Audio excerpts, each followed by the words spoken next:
itu sudah saya sampaikan bahwa cawe-cawe itu saya sampaikan bahwa menjadi kewajiban moral.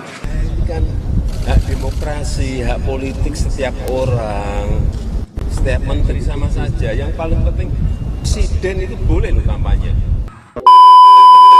Halo guys, kembali lagi bersama DC Update yang selalu setia untuk memberikan informasi terbaru seputar pemilu 2024. Oke, kali ini kita akan membahas seputar yaitunya sidang sengketa Pilpres 2024. Oke, sempat sebelumnya kubu 01 dan 03 itu menyinggung mengenai bansos, yaitunya pelakunya adalah Jokowi dan ditemani oleh beberapa orang menteri. Nah, ini akan menjadi panas sekali, di mana salah satu hakim dari Jokowi ada yaitunya Asrul Anis yang merupakan hakim titipan itu menurut netizen. Oke, kita akan lihat nanti seperti apa kesaksian dari salah seorang netizen mengenai hakim titipan Jokowi tersebut.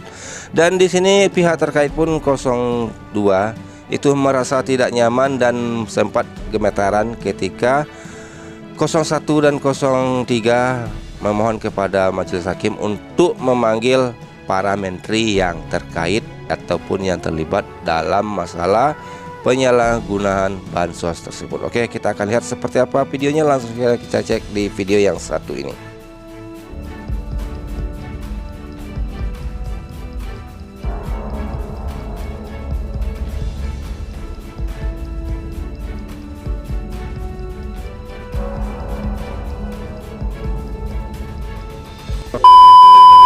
Kami rasa ya MK belum bersih dari pengkhianat hukum ya, karena ada dihadirkan Hasrul Sani ini hakim yang sangat-sangat merusak hukum. Dia penggantinya Usman ya. Jadi Pak Anies harus hati-hati ya. Jokowi masih menyelipkan pengkhianat hukum di MK. Hasrul Sani ini satu-satunya ya penggantinya Usman. Ya, belum bersih MK. Walaupun diganti ininya, tapi Asrul Sani masih masuk. Ya. Dia hakim dari Jokowi. Ya. Jadi Pak Anies harus hati-hati, ya. Usman sama Asrul Sani enggak ada bedanya. Sama, orang yang sama. Beda muka, beda rupa, tapi isi otaknya masih sama. Mereka perusak. Ya. Mereka akan menghalalkan segala cara. Ternyata MK ini belum bersih, ya, masih ada pengkhianat hukum di dalam MK, ya. Pergi Usman, datang Asrul Sani, itu orang yang sama otaknya, cuma beda muka, ya. Jadi Pak Anies harus hati-hati menghadapi mereka, ya. Berbagai cara udah diganti MK-nya, datang lagi penggantinya Usman, ya. Itu sama pengkhianatnya. Saya ingin membacakan petitum. Sebelum itu ini adalah rangkuman video yang kami sampaikan bagian dari posita kami. Silakan. Telah mengintimidasi untuk melancarkan niatnya.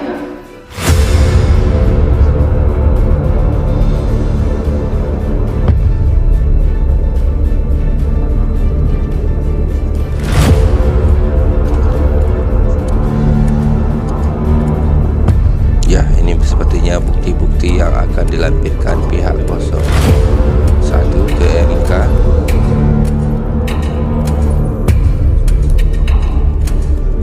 Nah, di sini juga terlihat ikut serta Menko. Saya sampaikan bahwa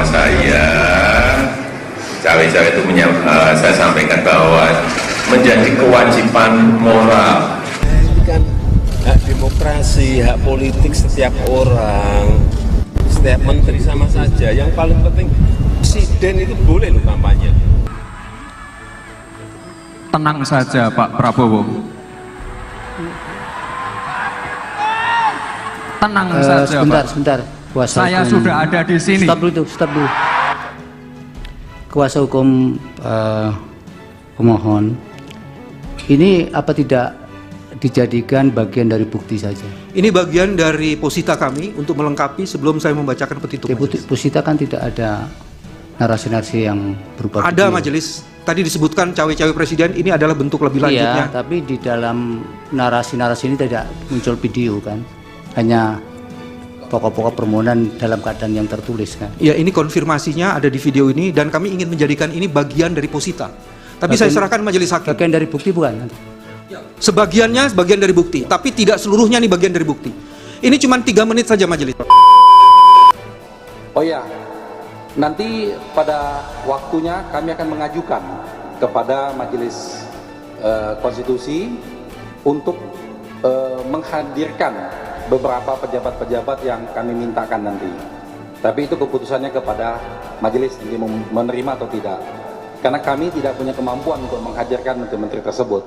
Tapi paling ini hal yang penting sebetulnya untuk sebetulnya membuka cerita fakta sebenarnya bagaimana tentang misalnya Menteri Keuangan penggunaan anggaran negara kita, bagaimana tentang Menteri Sosial penyaluran bansos-bansos kita. Itu penting sekali sebetulnya supaya masyarakat tahu dan kita betul-betul bisa memahami secara utuh dan sehingga yang tadi kami sampaikan di awal tentang terjadinya pengkhianatan konstitusi, MK sebagai penjaga konstitusi kita dapat memberikan putusan yang seadil-adilnya. Seperti itu.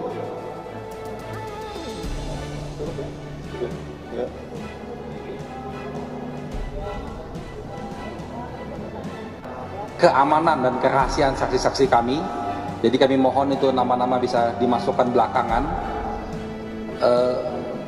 karena dari sekian banyak saksi kami sudah banyak yang mengundurkan diri karena mereka terutama di Jawa Tengah dan Jawa Timur mereka mengalami intimidasi, mereka mengalami kriminalisasi dan itu terjadi, faktanya bisa kita buktikan.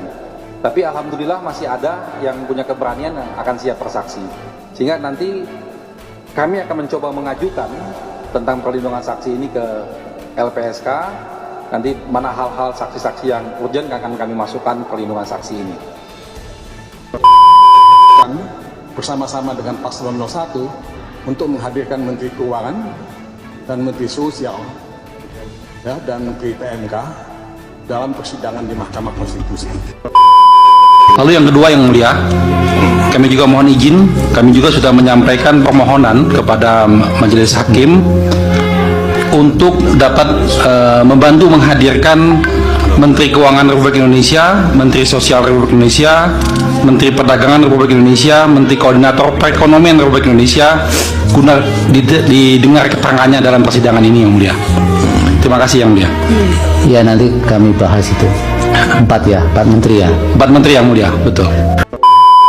Untuk memanggil dari pihak menteri dan sebagainya, kami hanya mohon dipertimbangkan saja bahwa mengingat ini bukan pengajuan perkara ini bukan perkara pengajuan norma, tapi ini adalah satu sengketa di mana menurut kami adalah berlaku asas actori in probatio.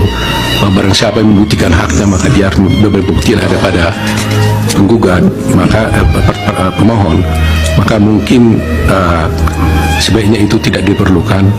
Kedua, bahwa perlu juga dipertimbangkan relevansi daripada kehadiran pada Pak Menteri tersebut untuk perkara ini. Oke, di sini kita akan sangat seru sekali. Kita akan melihat nantinya seperti apa kesaksian dari para saksi yang akan digelar nantinya Senin 1 April 2024. Dan di sini kita juga akan melihat apakah Majelis Hakim bisa menghadirkan dari beberapa menteri yang dirasa bisa untuk memberi keterangan mengenai bansos yang disalahgunakan oleh Presiden Republik Indonesia yaitu Jokowi. Nah, di sini itu pihak terkait dari kubu 02 merasa keberatan jika dihadirkan 4 kementerian itu karena ini tidak ada kaitannya dengan sengketa Pilpres. Nah, sepertinya kubu 02 itu mulai merasa panik dengan keterangan nanti yang akan diminta kepada 4 kementerian dari kabinet Jokowi ini. Oke, kita akan terus pantau seperti apa perkembangan dari sengketa Pilpres ini. Ikuti terus Deci Update untuk memberikan informasi terbaru seputar pemilu 2024. Oke, terima kasih. Sampai jumpa lagi di video berikutnya. Wassalamualaikum warahmatullahi wabarakatuh.